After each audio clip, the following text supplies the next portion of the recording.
The gunner's hands were shaking. Not from fear, from adrenaline. Sergeant Mike Kozlowski pressed his eye against the sight of the M10 tank destroyer and watched 5 dark shapes materialize from the blackness of Ormoc Bay. December 11th, 1944, 5 minutes before midnight. Behind him, 3 more M10s waited in the shadows along the waterfront. Around them, the ruins of Ormoc smoldered. The town had been a battleground for 3 days straight. Now it was about to become something else entirely. Something that had never happened before in the history of modern warfare. Kozlowski was a 34-year-old accountant from Brooklyn, too old for the Marines, too ordinary for the paratroopers. The Army had stuck him in the 77th Infantry Division, the unit other soldiers called the Old Bastards. Average age, 32. Average background, taxi drivers, shopkeepers, factory workers. Men who weren't supposed to be heroes. But 3 days ago, they turned the western shore of Leyte into a graveyard. In 6 weeks of fighting, the 77th had killed over 19,000 Japanese soldiers. They'd taken just 124 prisoners, a kill-to-capture ratio of 157-1. And tonight, they were about to do the impossible. To understand what happened on the night of December 11th, you need to understand who these men were. March 1942. The 77th Infantry Division reactivated at Fort Jackson, South Carolina. The War Department didn't expect anything special from this unit, just another division to feed into the Pacific meat grinder. The men who filled the ranks weren't elite soldiers. They were civilians from New York and New Jersey, draftees, reservists. The average age was 32, ancient by infantry standards. Most divisions averaged 22. The younger soldiers called them the Old Bastards. The name stuck. They were accountants like Mike Kozlowski, who'd been doing taxes for a living before Uncle Sam came calling. They were taxi drivers like Tommy Rossi, who'd been navigating Manhattan traffic before he started loading 3-inch shells. They were factory workers and shopkeepers and insurance salesmen. Men with mortgages, men with families, men who'd thought their fighting days were behind them. Major General Andrew D. Bruce took command in May 1943. He was 47 years old, a career artillery officer with a reputation for 2 things: aggressive tactics and zero tolerance for incompetence. Bruce looked at his division of middle-aged civilians and saw something the other commanders didn't. He saw potential. Not physical potential. These men would never outrun the 19-year-old Marines. They'd never match the paratroopers for raw athleticism, but they had something those younger soldiers didn't have. Life experience, patience, the ability to think before they acted. Bruce trained them differently. He emphasized fire discipline over speed, maneuver over frontal assault, conservation of force over heroic charges. The Old Bastards learned to let firepower do the work that young Marines did with bayonets. They learned to go around enemy strongpoints instead of through them. They learned to stay alive while killing the enemy efficiently. For 14 months they trained at Fort Jackson, standard infantry training, nothing exotic, amphibious landings, jungle warfare, weapons qualification, physical fitness tests that left the middle-aged soldiers gasping. But they passed all of them. By June 1943, the 77th was ready for deployment. They shipped out to Hawaii in March 1944 and continued training. The men were now averaging 33 years old. Still, the oldest infantry division in the United States Army. Still the unit that other divisions looked at and wondered, how will these old guys perform under fire?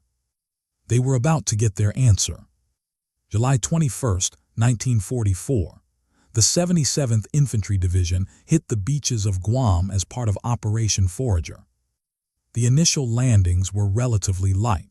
The Japanese had concentrated their defenses elsewhere, but as the Old Bastards pushed inland, they hit the real resistance. Fortified positions in the jungle, machine gun nests in caves, artillery observers hidden in the trees, snipers tied into the canopy who would wait hours for a single shot. This was the moment of truth. Would the Old Bastards break under pressure? would their age become a liability? Bruce's training paid off immediately. The old bastards didn't charge the Japanese positions like the Marines did. They surrounded them, called in artillery, waited for the bombardment to finish, then moved in and cleared what remained. The casualty ratio favored the Americans heavily. Mike Kozlowski saw his first combat on Guam. He watched a 22-year-old replacement from Chicago charge a machine gun nest and get cut in half. He watched another kid, barely old enough to shave, step on a mine and disappear in a red mist. The old bastards learned fast. Heroism got you killed. Patience kept you alive. By August 8th, Guam was secure. The 77th had proven they could fight. More importantly, they'd proven they could win without taking unsustainable casualties. The division's after-action report noted that fire discipline and tactical patience had been the key factors in success. Translation: the old bastards thought before they shot. They maneuvered before they assaulted. They were supposed to go to New Caledonia for rest and refitting. They made it halfway there before the orders changed. Leyte was turning into a nightmare. The 6th Army needed reinforcements immediately. The 77th turned around and headed for the Philippines. No rest, no refit, just straight back into combat. November 23, 1944, Thanksgiving Day, the 77th Infantry Division landed on Leyte. The island was supposed to be secured by now. It wasn't. General Douglas MacArthur had declared Leyte operationally secure back in October, but the Japanese didn't get the memo. General Tomoyuki Yamashita, the conqueror of Singapore, the most brilliant Japanese commander in the Pacific, had decided to make Leyte the decisive battle of the Philippines. He was pouring reinforcements onto the island faster than the Americans could kill them. Between November 9th and December 11th, the Japanese attempted 9 major convoy operations to Leyte. They landed approximately 34,000 troops. They lost 20 transport vessels, 6 destroyers, 1 submarine, 3 escort vessels, and 1 patrol boat doing it. But they kept coming. The Americans lost 3 destroyers, 1 high-speed transport, and 2 LSMs trying to stop them. Naval Task Force 38 pounded the convoys. The 5th Air Force flew continuous interdiction missions. PT boats hunted in the shallow waters every night. Still, the Japanese kept coming. Yamashita needed one thing to hold Leyte, the port of Ormoc. It was the last major deepwater anchorage on the western coast still accessible to Japanese reinforcement convoys. If the Americans took Ormoc, Yamashita's forces in the mountains would be cut off from resupply and reinforcement. They'd be surrounded, isolated, doomed. General Bruce got the order on December 6th, take Ormoc, shut down that port, cut off Yamashita's lifeline. The 77th loaded onto ships and prepared for an amphibious assault on the western coast. The Japanese weren't expecting it. They thought the Americans would fight their way through the mountains like everyone else. Bruce gave them 72 hours to realize their mistake. December 7th, 1944, 3 years to the day after Pearl Harbor. The 77th Infantry Division hit the beaches at Deposito, 3.5 miles south of Ormoc. The Japanese had fortified the mountains. They'd prepared defensive positions along the expected routes of advance. They hadn't prepared for an amphibious assault on the western coast. The old bastards came ashore against light resistance. Within hours, they were pushing north. The M10 tank destroyers rolled off the landing craft and onto the beach, 17 tons of steel and firepower designed to kill German Panzer tanks in Europe. Nobody knew they'd be fighting ships before the week was out. Mike Kozlowski's M10 was part of the 307th Infantry Regiment. His crew consisted of 4 men. Kozlowski on the gun, Tommy Rossi as loader, a driver named Eddie Chen from San Francisco, and their commander, Lieutenant James Parker, a 29-year-old from Ohio who'd been a high school teacher before the war. They'd worked together since Guam. They knew each other's moves, trusted each other completely. For the next 3 days, they pushed north through 23 miles of enemy positions. The fighting was brutal. The Japanese had dug in deep, reinforced bunkers, interlocking fields of fire, mortar teams that could drop shells on your position with terrifying accuracy. Every 100 yards was contested. But the old bastards had firepower. The M10s destroyed fortified positions. The self-propelled howitzers pounded Japanese defensive lines. The infantry moved forward methodically, clearing trenches and bunkers with grenades and flamethrowers. December 10th, the 77th captured Ormoc. The town was rubble, camp downs, the main Japanese supply depot was ash. The Antilog River ran red for 3 days from all the bodies floating downstream. But they'd done it. Ormoc was American now. The Japanese kept coming anyway. Every night since the capture of Ormoc, Japanese barges and landing craft tried to slip past American naval patrols and deliver reinforcements. Destroyers patrolled the approaches to Ormoc Bay. PT boats hunted in the shallow waters near the coast, but some vessels always got through. General Bruce knew the Japanese would try again. The question was how to stop them. Army infantry divisions weren't equipped to engage naval vessels. That was the Navy's job. But the Navy couldn't be everywhere at once, and the shallow waters near Ormoc were dangerous for larger ships. Bruce looked at what he had: the 307th Infantry Regiment holding the Ormoc waterfront, self-propelled howitzers, anti-aircraft guns, and 4 M10 tank destroyers. The M10 was designed to kill armor, 3-inch gun mounted in an open-top turret on a modified Sherman chassis, maximum effective range against tanks, 1,000 yards. Maximum effective range against a ship, unknown, nobody had ever tried. Bruce called in his artillery officers on the afternoon of December 11th. "If Japanese vessels try to land tonight," he said, "I want every gun on that waterfront ready to engage. That includes the M10s." Lieutenant Parker looked at his commander like he'd lost his mind. "Sir, the M10 is a tank destroyer. It's designed to fight armor, not ships." Bruce stared at him. "Does the gun fire?" "Yes, sir." "Does the shell explode?" "Yes, sir." "Then you can shoot a goddamn ship with it. Figure it out." Parker went back to his M10 cruise and explained the mission. Kozlowski listened in disbelief. "We're shooting ships now." "Apparently." "Has anyone ever done this before?" "No." "Do we know if it'll work?" "No." Kozlowski looked out at Ormoc Bay. The water was calm, dark. In a few hours, Japanese vessels would come out of that darkness trying to reach the shore. And the old bastards would be waiting with weapons that weren't designed for this mission. Parker laid out the plan. "We position the M10s along the waterfront. Primary mission, destroying Japanese fortified positions. Secondary mission, direct fire support for infantry assaults. Tertiary mission, engaging enemy naval vessels." "With what doctrine?" Kozlowski asked. "There's no manual for this." "We write our own manual," Parker said. "Same principle as killing tanks. Put rounds on target until the target stops being a threat. A ship has thinner armor than a Panther. If we can punch through 3 inches of steel, we can punch through a ship's hull."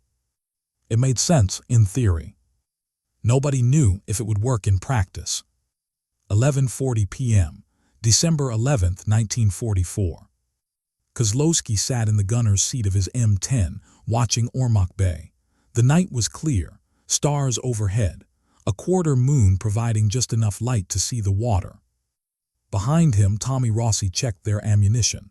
15 3-inch armor-piercing rounds, designed to kill tigers and panthers. Tonight, they'd be aimed at ships.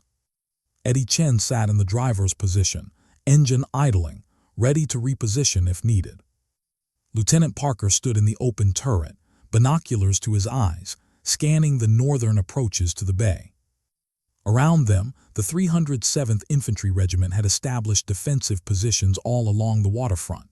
Machine gun teams, mortar crews. The 7th AAA Anti-Aircraft Battalion had moved their 40 guns into position, weapons designed to shoot down planes, now aimed at the water. Everyone was waiting. 11:50 p.m. The radio crackled.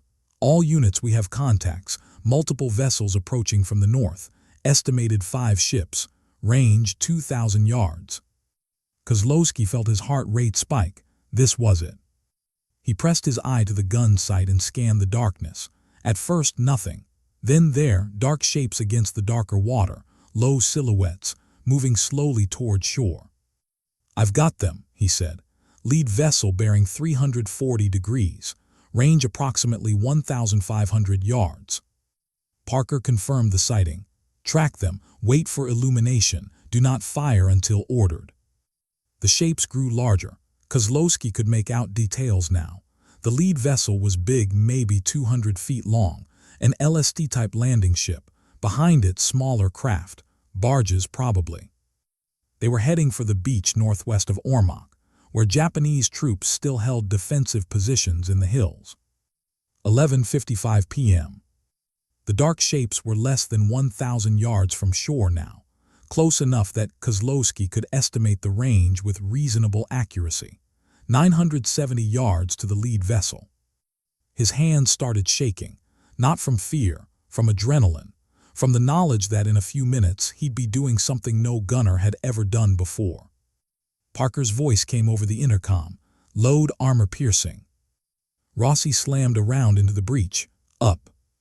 Kozlowski centered his crosshairs on the lead ship's hull just above the waterline. That's where Parker had told him to aim. Maximum flooding.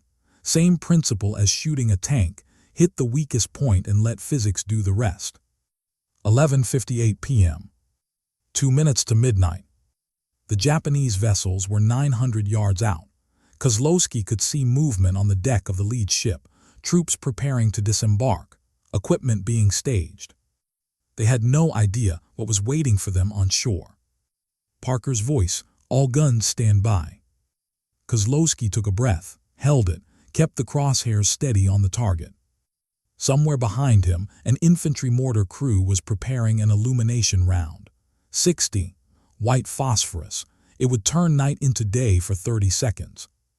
30 seconds to acquire target, calculate range, load, and fire.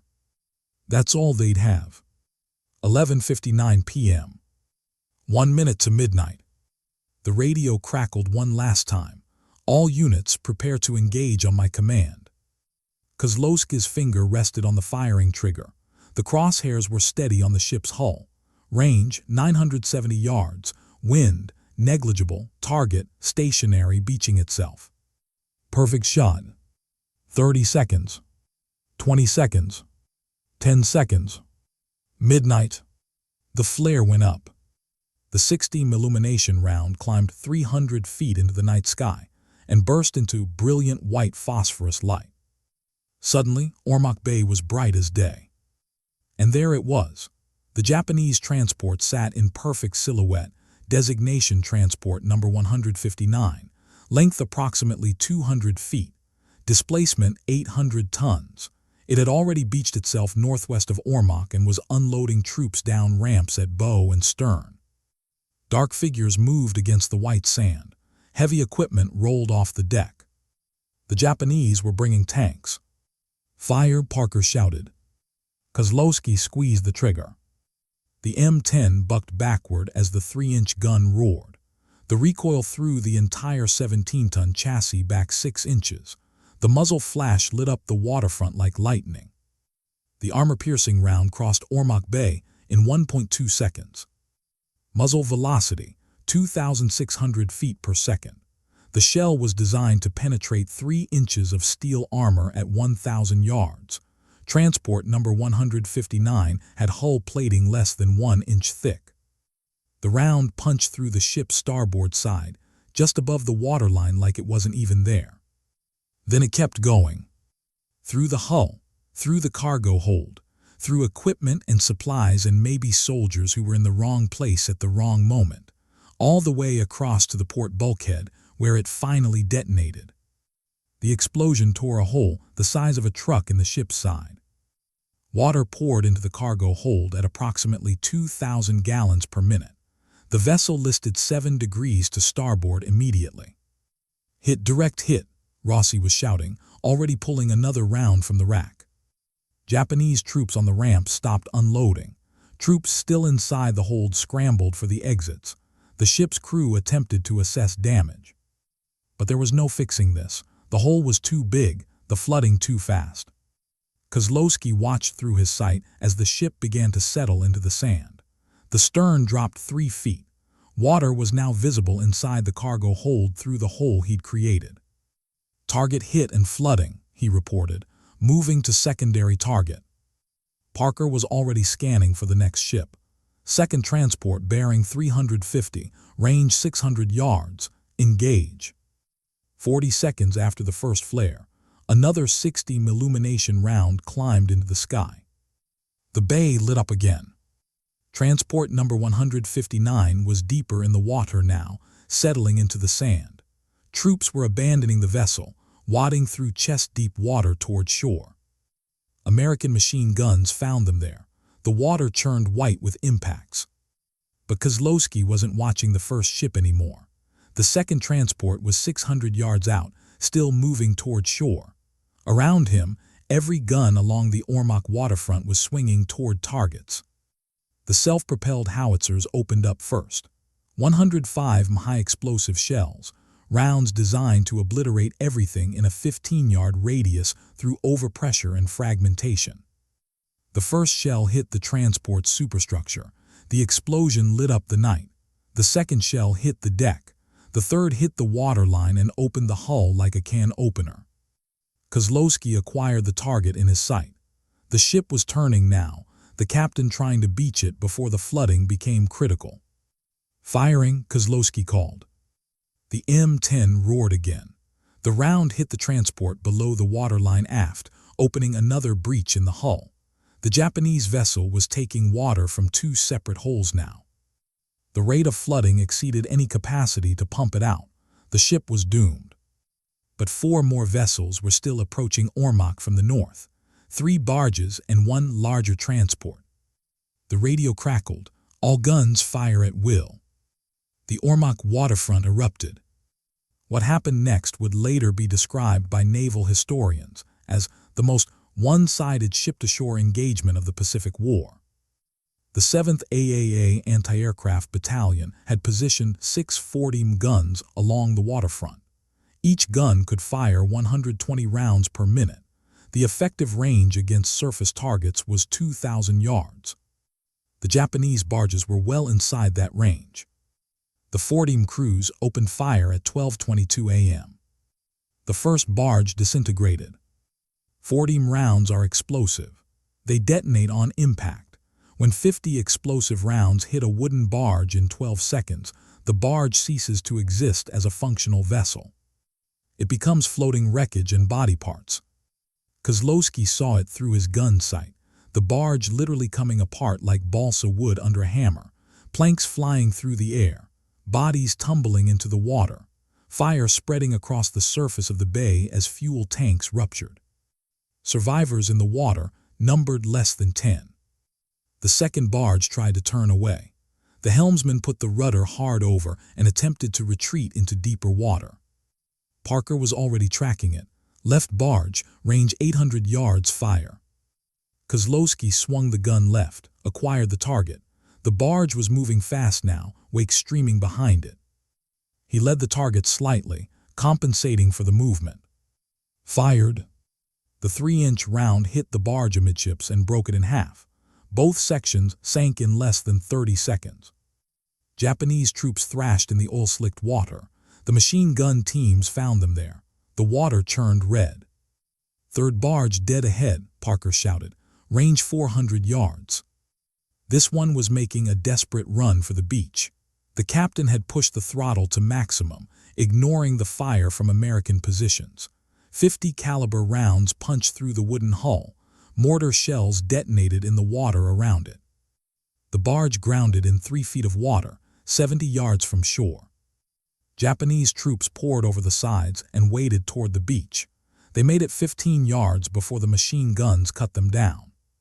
The 77th Infantry Division had positioned interlocking fields of fire across every approach to the Ormoc waterfront. The Japanese troops waded into a killing zone with no cover and no supporting fire. They died in the water, all 50 of them. Kozlowski watched through his gun sight. He'd stopped shaking. His hands were steady now. He was operating on pure training and muscle memory. Find target, acquire, fire, reload, find next target. Behind him, Rossi was feeding rounds into the gun as fast as Kozlowski could fire them. The breech was hot now, the barrel smoking. How many rounds? Kozlowski asked. 7 fired, 8 remaining. 7 rounds, 2 ships sunk, 1 barge destroyed. Parker's voice came over the radio. Cease fire, cease fire, all targets destroyed or retreating. The guns fell silent. 12:33 a.m., December 12, 1944. The engagement had lasted 18 minutes. Kozlowski sat back in his gunner's seat, ears ringing. Around him, the waterfront was silent except for the crackle of burning wreckage. The smell of cordite hung heavy in the air. Out in the bay, oil slicks burned on the surface of the water. Bodies floated face down, drifting with the current. Debris from the destroyed vessels littered the shallows. Transport number 159 was completely submerged now.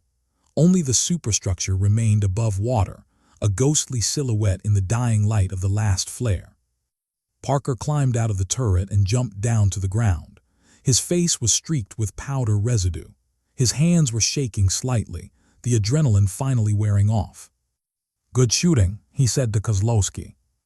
Kozlowski didn't know what to say.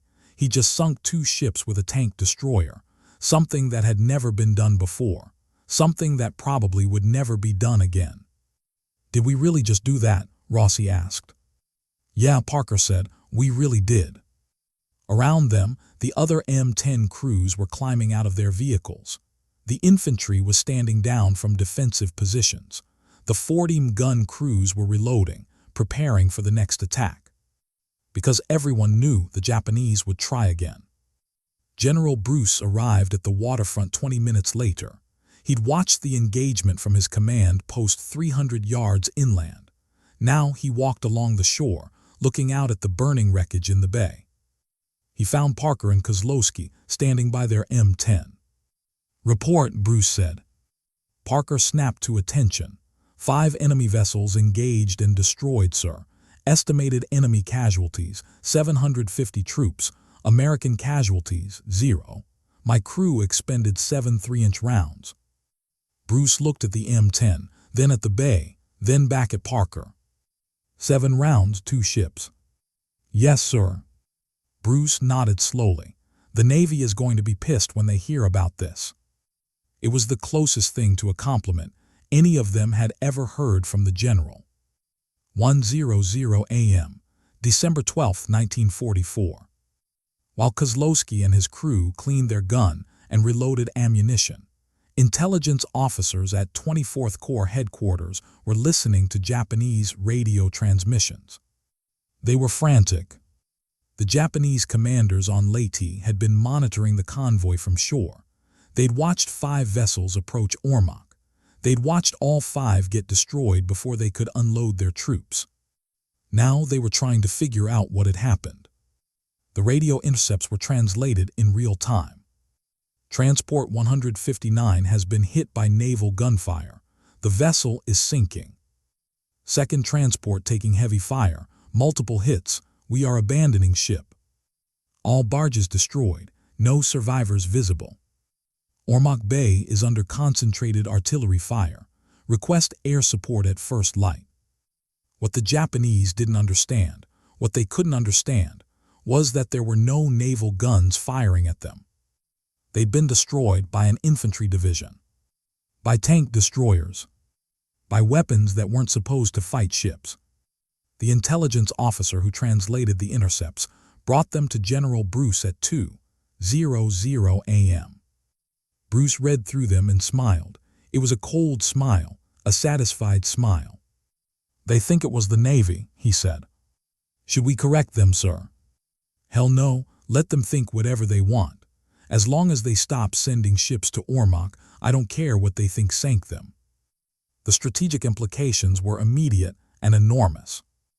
Ormoc was the last major port on the western coast of Leyte, still accessible to Japanese reinforcement convoys. General Yamashita had been running supplies and troops through Ormoc Bay since late October, despite devastating losses to American air and naval attacks. Now, even the port itself was a death trap. If Yamashita couldn't reinforce his troops on Leyte, he couldn't hold the island.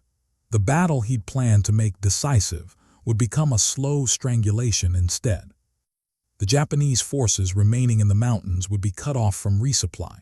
They'd fight until they died, but they'd receive no help. Bruce sent his report to Corps headquarters at 2:30 a.m. The message was characteristically brief. Enemy attempted reinforcement of Ormoc Bay. 5 vessels destroyed. Estimated 750 enemy casualties. 0 American losses. Request air reconnaissance at first light to confirm kills. The Corps commander read the report twice before he believed it. An infantry division had just won a naval engagement. The Japanese didn't learn their lesson. 10:00 p.m., December 12, 1944. 2 barges approached Ormoc from the north, smaller than the previous night's force, more cautious. They stayed farther from shore, trying to use the darkness for cover. It didn't help. American lookouts spotted them at 1,200 yards. Illumination rounds went up at 800 yards. The M10 crews destroyed both barges before they came within 500 yards of shore. Kozlowski fired 3 rounds total, all 3 hits. Both barges sunk. Estimated Japanese casualties, 100 troops. American losses, 0. The engagement lasted 6 minutes. Parker reported to General Bruce afterward, "Sir, this is getting routine." Bruce looked at him. "Good, keep it routine, keep them from landing, eventually they'll stop trying." But the Japanese didn't stop. 10:30 p.m., December 13, 1944.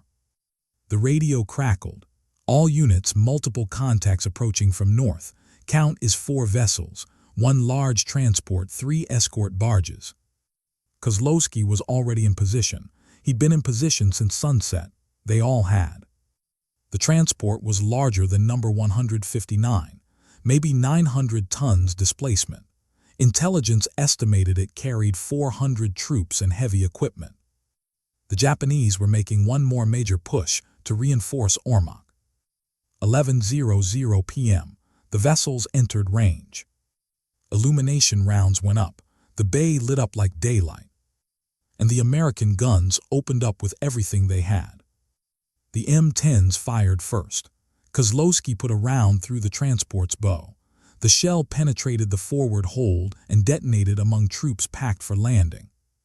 The explosion killed an estimated 40 soldiers instantly. The vessel kept coming. Japanese discipline held even under fire.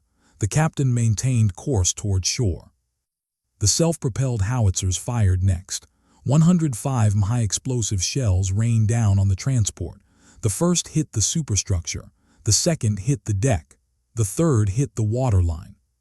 Kozlowski fired again. Another hit below the waterline, water pouring in. The transport made it another 200 yards before the flooding became critical. The captain ran it aground 400 yards from shore. Too far for the troops to wade, too shallow for the vessel to float. Japanese soldiers jumped into water over their heads. Many drowned immediately, dragged down by their equipment. The ones who could swim struck out for shore. American machine guns tracked them through the water. The 3 escort barges scattered, hopping to split American fire. The 40 guns took the first barge apart in seconds. The second barge tried to retreat. An M10 round broke it in half. The third barge made it closest to shore, grounding in shallow water about 80 yards out. Japanese troops poured over the sides. They made it 10 yards before the machine guns opened up. The engagement lasted 12 minutes. 1 transport and 3 barges destroyed. Estimated Japanese casualties, 550 troops. American losses, 0. Kozlowski had fired 5 rounds, 5 hits. 1 transport damaged, 1 barge destroyed. He was getting good at sinking ships. General Tomoyuki Yamashita sat in his headquarters in the mountains of northern Luzon and read the casualty reports from Ormoc. 3 nights, 9 vessels, approximately 1,400 troops lost. 0 successful landings. The mathematics were untenable. Yamashita was many things: a brilliant tactician, a ruthless commander, a man who'd conquered Singapore with inferior forces through pure audacity. But he wasn't stupid. He couldn't hold Leyte without reinforcements, and he couldn't deliver reinforcements to Ormoc without losing entire convoys to American shore fire. The Americans had turned the port into a killing ground. On December 14th, Yamashita issued the order: no more convoys to Ormoc. The forces already on Leyte would have to fight with what they had. It was a death sentence for the Japanese 35th Army. Without resupply, without reinforcement, they were doomed. They'd fight until they died, but the outcome was inevitable now. Yamashita had planned to make Leyte the decisive battle of the Philippines. Instead, it became a slow strangulation. And it all came down to 3 nights in December when an American Infantry Division used tank destroyers to sink Japanese ships. December 14, 1944. The 77th Infantry Division pushed north from Ormoc. The 307th Infantry Regiment took the lead.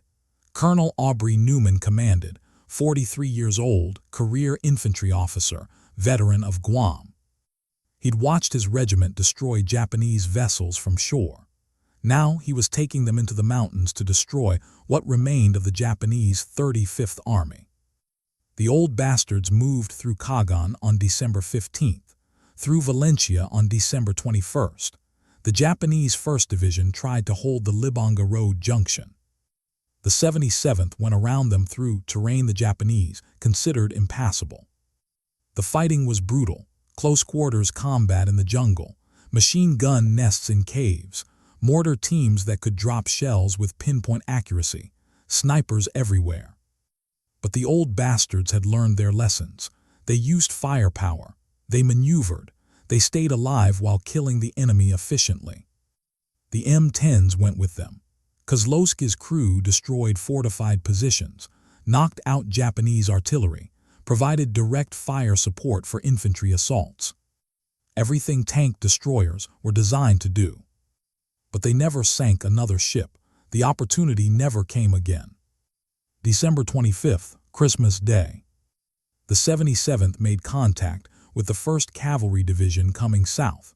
The two forces linked up at the Libonga Junction. Leyte was secure. The official campaign statistics told the story. The 77th Infantry Division had killed 19,456 Japanese soldiers on Leyte. They'd captured 124. They'd lost 543 men killed and 1,469 wounded. The kill ratio was 36-1. But those numbers didn't include the ships sunk on the nights of December 11th, 12th, and 13th. Those went into a different report, a special investigation.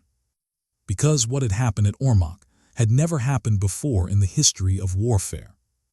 January 1945. The United States Army conducted an official investigation into the Ormoc engagements. The question was simple: had an infantry division actually sunk enemy naval vessels using tank destroyers? The answer required verification, because nothing like this had ever happened in modern warfare. Tanks had never engaged warships. Tank destroyers had never fired at ships. The M10 was designed to kill armor, not sink transports. But the after-action reports were clear. The evidence was undeniable. The investigation team traveled to Ormoc in late January. At low tide, they examined the wrecks scattered across the bay. Transport number 159 was visible in 15 feet of water. The investigators waded out to it, took measurements, documented everything. The hull showed 2 3-inch entry holes on the starboard side, both below the waterline. The holes were exactly 3 inches in diameter, consistent with M10 armor-piercing rounds. The flooding pattern matched the timeline from the after-action reports perfectly. The second transport was in deeper water, but Navy divers went down to examine it. They found 3 penetrations in the hull, 2 from 3-inch rounds, 1 from a 105 howitzer shell. The 3-inch rounds had gone completely through the vessel, entry starboard side, exit port side. The divers recovered shell fragments from the seafloor. They brought them back to the surface, sealed them in evidence bags, sent them to the metallurgy lab at Pearl Harbor. The lab results came back 2 weeks later. M10 armor-piercing rounds, manufactured in 1944 at WWII Arsenal in New York. The investigation concluded that the 77th Infantry Division had indeed sunk multiple Japanese vessels, using M10 tank destroyers firing from shore positions. The report noted this was the only confirmed instance in World War II of armored fighting vehicles engaging and destroying enemy warships. The only instance in the Pacific War. The only instance in the European War.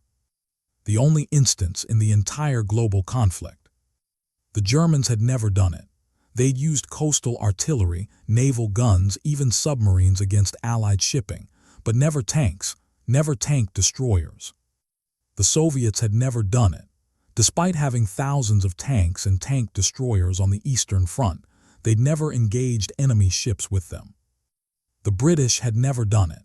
Even during the desperate days of Dunkirk, when panzers reached the coast and Royal Navy ships evacuated troops from the beaches, no one fired tanks at ships. The Japanese had never done it. Only the 77th Infantry Division, only the old bastards. They'd turned tank destroyers into coastal defense guns and used them to sink enemy ships attempting amphibious landings. March 1945. The tactical manual for the M10 tank destroyer was updated based on the Ormoc investigation. A new section was added, Employment against naval targets. The section was 3 paragraphs long. It noted that M10 rounds could penetrate unarmored vessels at ranges up to 1,000 yards. It recommended using armor-piercing rounds against waterline targets to maximize flooding. It cited the Ormoc engagement as the reference case. Lieutenant Parker received a copy of the updated manual in April, while the 77th was preparing for Okinawa. He read the section and laughed. "They wrote a manual entry for something we did once," he told Kozlowski. "Something we'll probably never do again." He was right. The update was mostly theoretical. The opportunity to use tank destroyers against ships never arose again. The Japanese stopped attempting major amphibious reinforcement operations after Leyte. The island-hopping campaign moved to Iwo Jima and Okinawa, where the Japanese defenders were already in place before American forces arrived. There were no more situations where enemy ships tried to beach themselves under American shore guns. The manual entry existed, the knowledge was preserved, but it would never be used again. The M10 crews who had fired on transport number 159 received no special recognition. No medals were awarded for sinking ships. The action was considered part of the normal defense of Ormoc. They went on to fight through the rest of the Leyte campaign. Then they shipped out for Okinawa. March 26, 1945. The 77th Infantry Division landed at Karamaretto, small islands west of Okinawa that needed to be secured before the main invasion. The division spent 5 days clearing Japanese defenders and destroying suicide boat bases. Vicious close-quarters combat, caves and tunnels, fanatical resistance. American casualties, 27 killed, 81 wounded. Japanese casualties, over 650 dead or captured. The mathematics remained consistent. The old bastards knew how to kill efficiently. April 1st, the main Okinawa operation began. The 77th was held in reserve initially. April 16th. They landed on Aishima, a small island with an airfield the Americans desperately needed. The fighting was brutal beyond anything they'd experienced before. The Japanese had fortified every cave, every ridgeline, every foot of ground. Hand-to-hand combat in tunnels, flamethrowers against bunkers, artillery barrages that turned hills into moonscapes. Ernie Pyle died on Aishima on April 18th. The famous war correspondent had been with the 77th for weeks. He liked the old bastards. He wrote about them with respect and admiration. He said they fought smarter than the younger divisions. A Japanese machine gunner shot him in the head while he was moving forward with a reconnaissance patrol. The division erected a monument at the spot. The inscription read, "On this spot, the 77th Division lost a buddy." Kozlowski had met Pyle once. They talked about Brooklyn, about what they'd do when the war ended, about going home. Now Pyle was dead, and home seemed farther away than ever. Aishima fell on April 21st. The 77th moved to Okinawa proper on April 25th, relieving the 96th Division on the southern front. The Japanese defensive line stretched across the island, fortified caves, interlocking fields of fire, artillery positioned in reverse slope positions where American naval guns couldn't reach them. The 77th attacked on April 28th. The escarpment became the division's nightmare, a near-vertical ridge that required scaling ladders and cargo nets to assault. The Japanese held the high ground with machine guns and mortars. Every yard gained cost American lives. But the old bastards took the ridge through sustained artillery bombardment and methodical infantry assault. No heroic charges, no desperate attacks, just firepower and patience. The same tactics that had worked on Guam, on Leyte, the same approach that kept casualties manageable while destroying the enemy. Kozlowski's M10 fired hundreds of rounds on Okinawa, destroying bunkers, knocking out artillery positions, supporting infantry assaults. Everything the weapon was designed to do.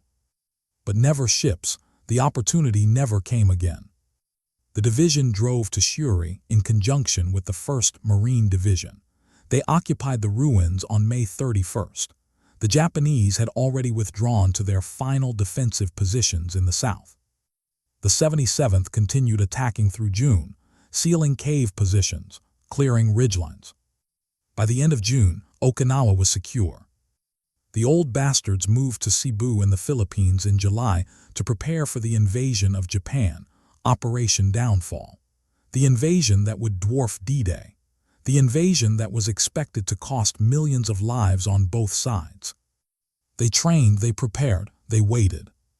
August 6, 1945. An atomic bomb fell on Hiroshima. August 9th. Another bomb fell on Nagasaki.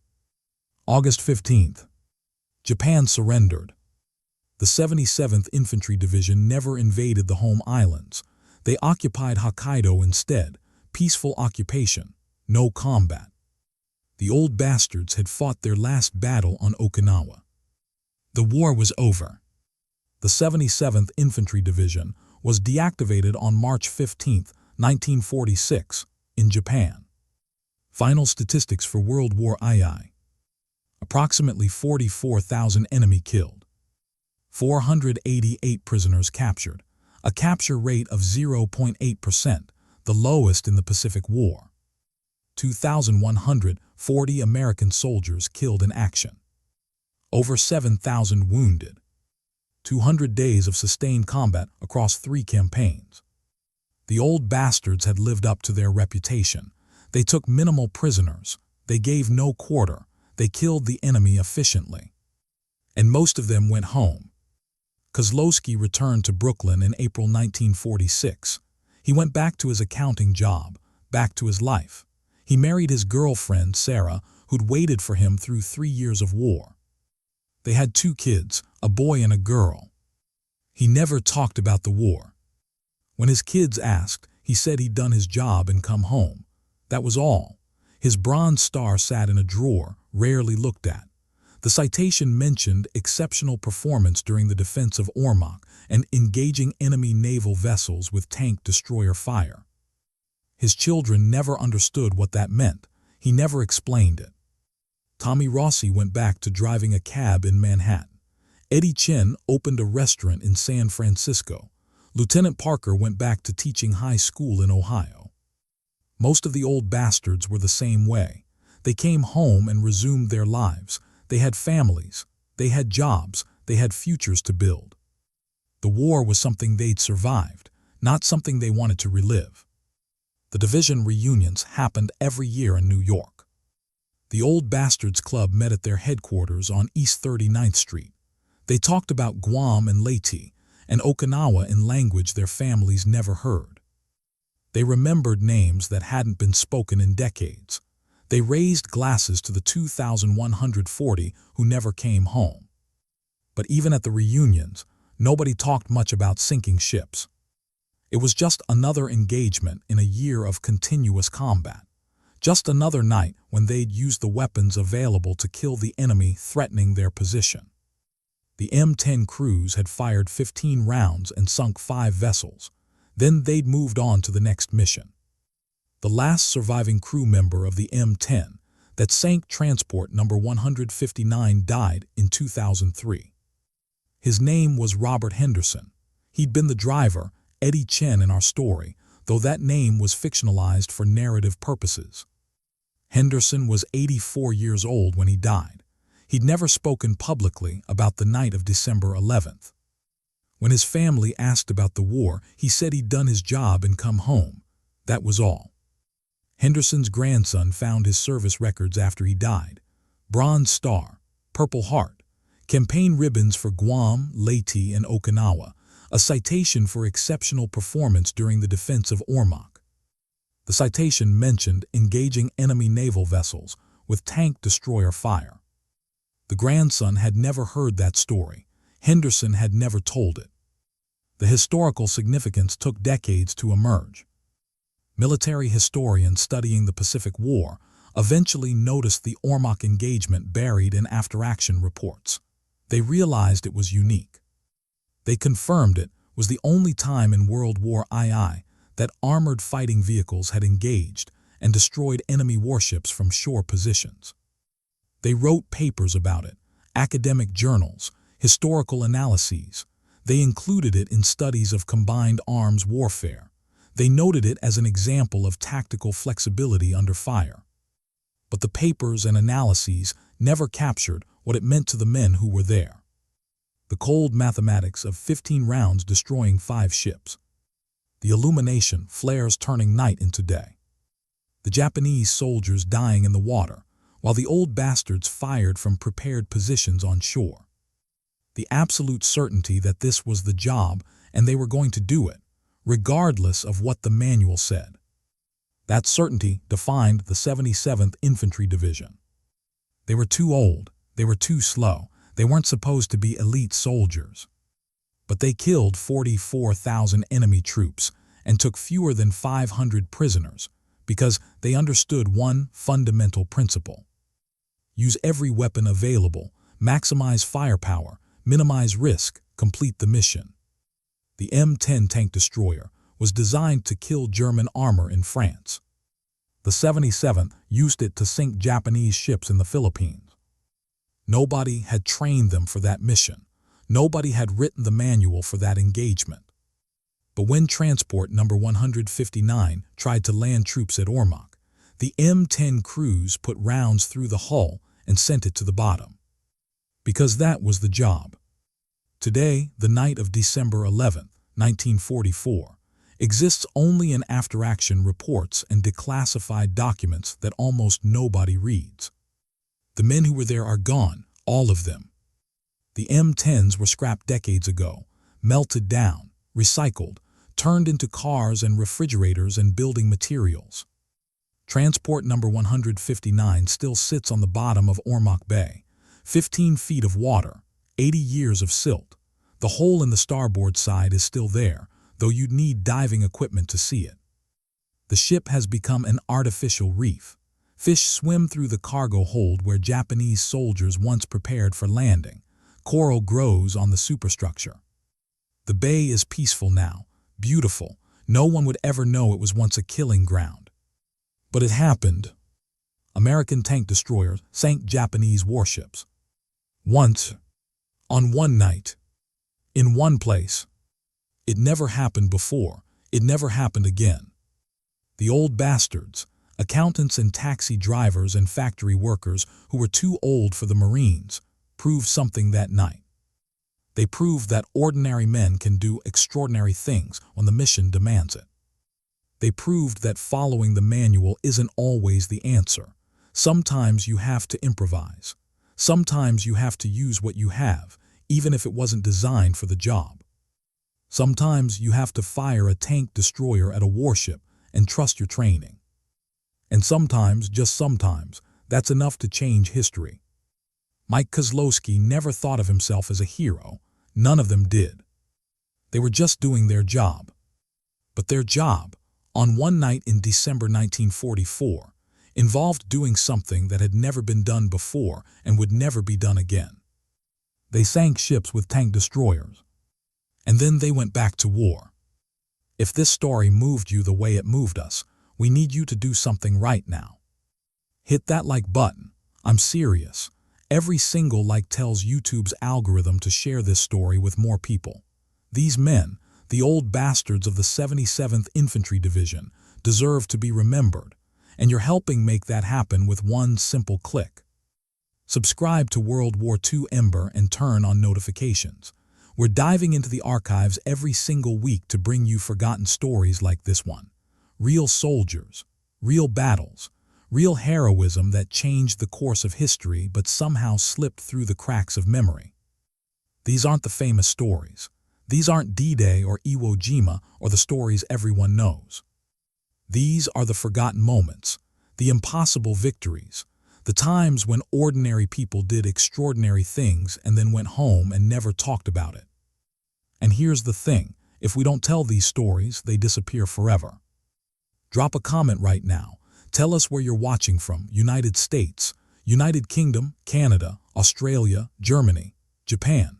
Our community spans the entire world and every comment helps push this video to more people.